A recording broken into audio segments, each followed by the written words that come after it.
Story recaps here. Today, I'm going to explain a drama and horror film called Interview with the Vampire Chronicles. Spoilers ahead, watch out and take care.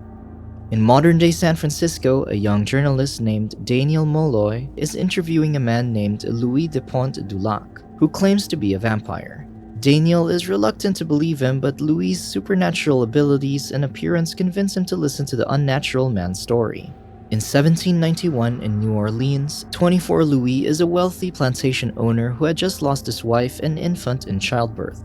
He quickly sinks into depression and spends his time and money on gambling and prostitutes. He wishes nothing more than to join his family in the grave. One night, as he's gambling, Louis gets into a fight and the other gambler threatens to shoot him, which Louis happily accepts. The gambler puts his gun away and Louis and his woman for the night exit the tavern to seek more privacy. Unbeknownst to Louis, a vampire lurks in the darkness watching him. Louis and the prostitute ends up at the docks where Pimp threatens him with a knife.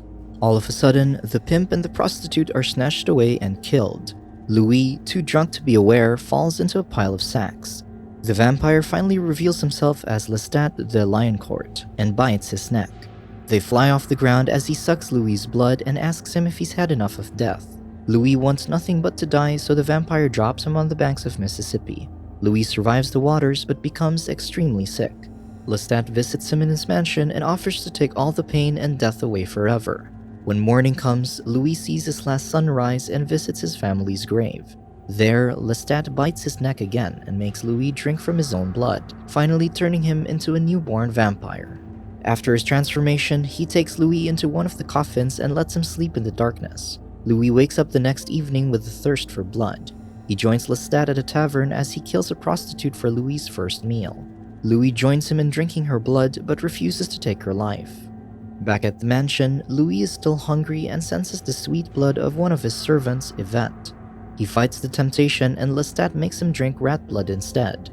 Drinking animal blood can help a vampire survive, but it won't help keep their youthful looks and powers. Lestat teaches Louis the ways of the vampire.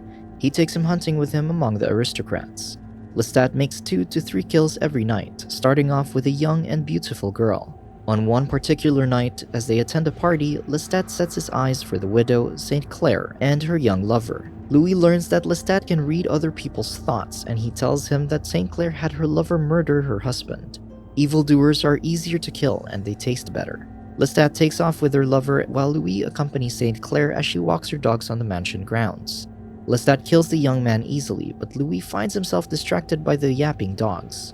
Suddenly, Lestat hears a scream and finds St. Clair crying over her murdered dogs. He breaks the widow's neck and reprimands Louis for almost getting them caught. Louis gets angry and pushes Lestat against a tree, but he only commends his fury, stating that this is the reason why he chose Louis in the first place. Lestat laughs at him and tells him that he can choose to eat what he wants, but he will wait until Louis finally turns around. Refusing to kill humans, Louis feeds himself on any animal he can find around the plantation.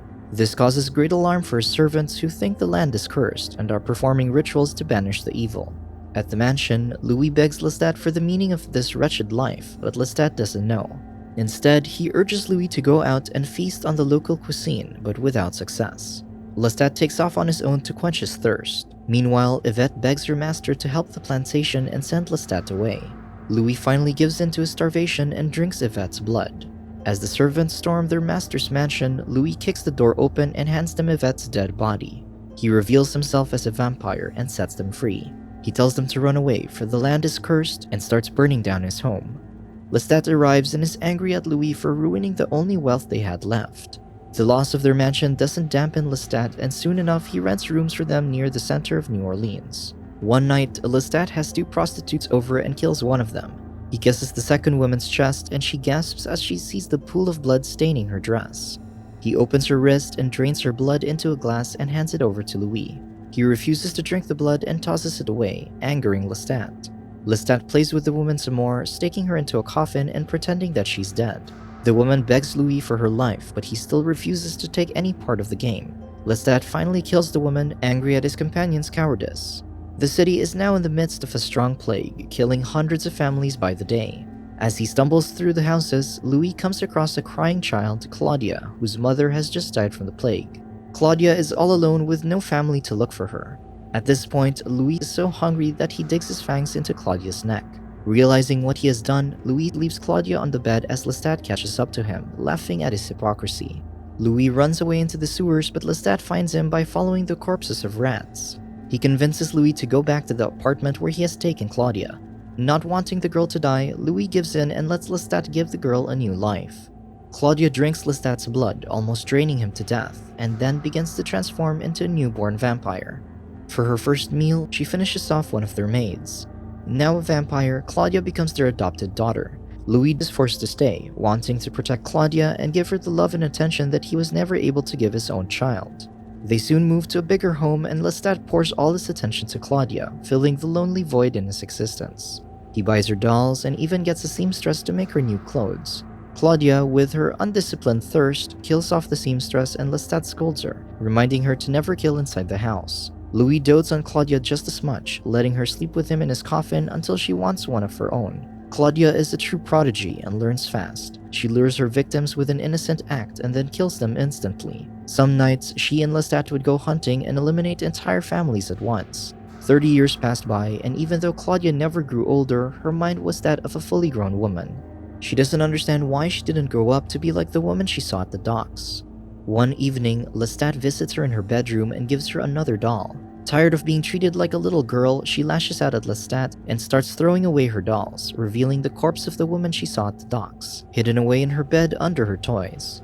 It turns out that Claudia had killed and kept her in the hopes to become like her. Louis and Lestat are shocked to see the corpse and run after her in the house. Claudia cuts off her own hair to look older, but to her surprise, her hair just magically grows back. She demands to know who made her the way she is and cuts Lestat's face with the scissors. Lestat, angry at his adopted daughter, vows to never tell her how to turn a mortal into a vampire and orders her to get rid of the corpse. Claudia storms out and Louis follows her. Louis finally reveals to her that she will never grow old, die, or grow up. He also takes her to her original home where they found her and told her how he had fed on her and how Lestat turned her into a vampire. Claudia decides that she hates them both and runs away. After a night of killings, Louis returns home and finds Claudia, who eventually forgives him for turning her into a vampire. She then suggests that they leave Lestat and go off on their own, but he tells her that he will never let them go. But Claudia has a plan. One night, as Lestat is playing the piano, Claudia approaches him and pretends to make peace, taking him to see her gifts. She brings him 2 boys on the couch, and Lestat, having not fed enough, immediately drinks the boy's blood. All of a sudden, he tastes laudanum on his lips. He turns to Claudia, realizing what she had done. The laudanum had killed the boys instantly, but it kept their blood warm. She reminds him of the lesson he taught her, to never drink dead blood. Lestat struggles on the floor and calls for Louis, but Claudia grabs him by the neck and slits his throat with a knife. When Louis arrives, he finds Lestat choking on his own blood on the floor. They watch as whatever life left in Lestat leaves his body. They get rid of his body by dumping it in a crocodile-infested swamp. Despite hating Lestat, Louis feels terrible for ending his life the way it did. Lestat made him the way he is, after all. After that, they quickly booked a passage for the old world, Europe. While waiting for the boat, Claudia learns all that she can about their kind through myths and legends. As they're packing their luggage, Claudia sets her pet birds free while Louis answers a knock on their door.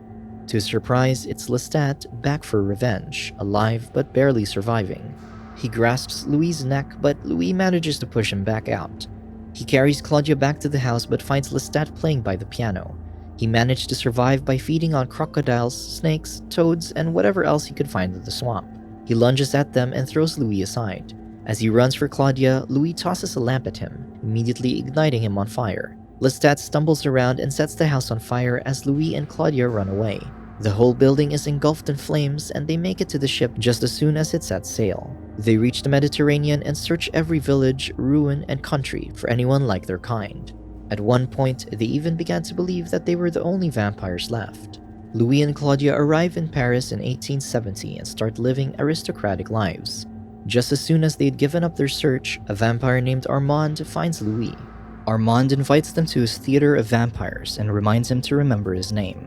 Louis takes Claudia to the theater and cautions her for these vampires will have different powers and they might read her thoughts.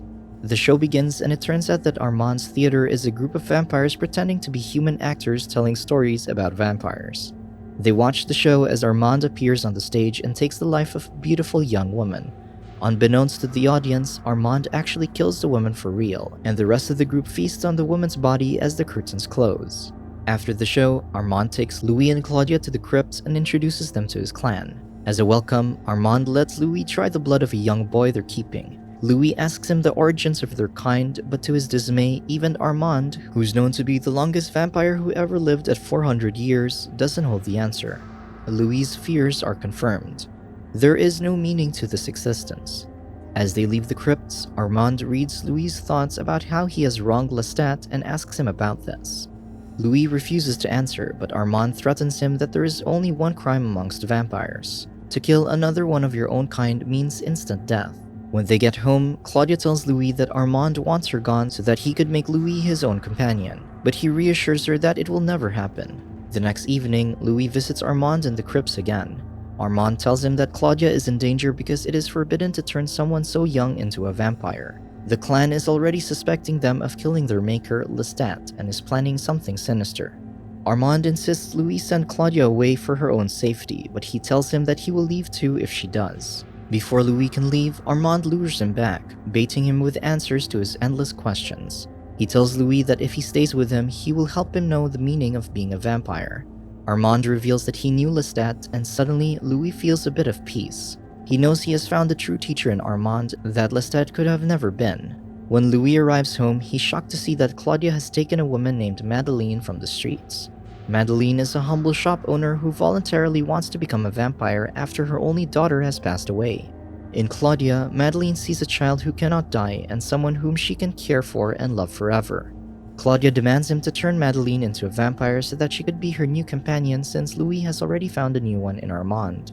Claudia begs him to turn Madeleine into a vampire and he eventually gives in. He bites her and transforms her into their kind. Claudia goes to the balcony to thank Louis, but they're suddenly kidnapped by members of Armand's clan. All three are taken to the crypts. Death is sentenced upon Claudia and Madeleine, and Louis is subjected to eternity in a box. He screams for Armand as he's separated from the only thing he's ever known. Louis is carried deeper into the crypts and is forced into a steel coffin. The vampires seal him in and drag him down a set of stairs, taking him deeper into the tunnels.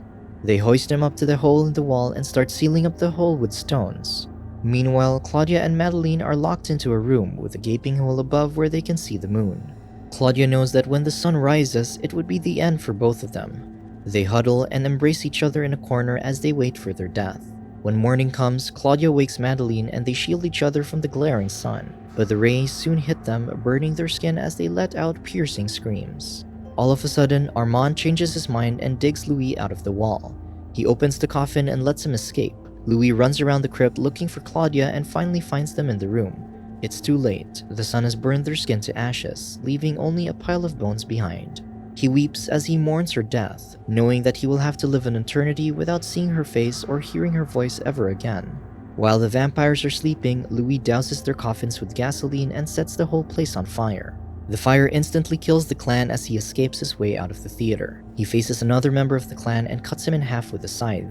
He drops the weapon and walks out of the burning building. He shields himself from the sun until a carriage approaches. He jumps into it with Armand and they escape together. Armand offers him one final chance to stay with him, but Louis refuses, telling him that he knew Armand let Claudia and Madeleine die. For years, Louis wanders on his own visiting Greece, Italy, and all the ancient lands until he finally decides to go back to America. Through the innovation of technology, Louis sees his first sunrise in 200 years through films. In the spring of 1988, he returned to New Orleans. One night, as he's walking, he catches the scent of ancient death from an old house. He arrives at a room and sees corpses of rats on the floor. There, weak and decrepit, sits Lestat, who has somehow managed to make it through the decades drinking vermin blood. Lestat tells him how he's been dreaming of this moment and how Claudia should have never been one of them. As Louis walks towards him, Lestat backs away, but he reassures him that he means no harm. As they talk, a passing helicopter and its searchlights frighten Lestat, thinking that it's the sun. Louis comforts him as Lestat begs him to help him become the old Lestat. Louis refuses his offer and leaves. Back in the present time, Louis admits to the journalist that he never knew what happened to Lestat after that. He feeds on anyone who crosses his path, but since Claudia's death, he has never been the same. And that's the end of Louis' story. Daniel is shocked to learn that it's the end of his story. He tells Louis that he must have brought him there for a reason and he's willing to become his companion. He declares that he won't let the story end like this, but Louis holds him up in the air by the collar, reminding him of his mortality. When he's dropped down to the floor, Louis disappears. Daniel hurriedly takes his things and escapes to his car. As he's driving, he places one of the tapes to see if it recorded correctly. He sighs with relief as he hears Louis' voice on the tape. All of a sudden, a hand grabs Daniel from the back and pulls him to the back seat. It's Lestat. He bites Daniel and tosses him aside. Lestat regains his youth and takes control of the steering wheel. He looks over at Daniel, his soon-to-be new companion, and gives him a chance he's never had. Subscribe to watch more videos like this. Turn on notifications. And leave a like, it really helps the channel out. Thank you for watching.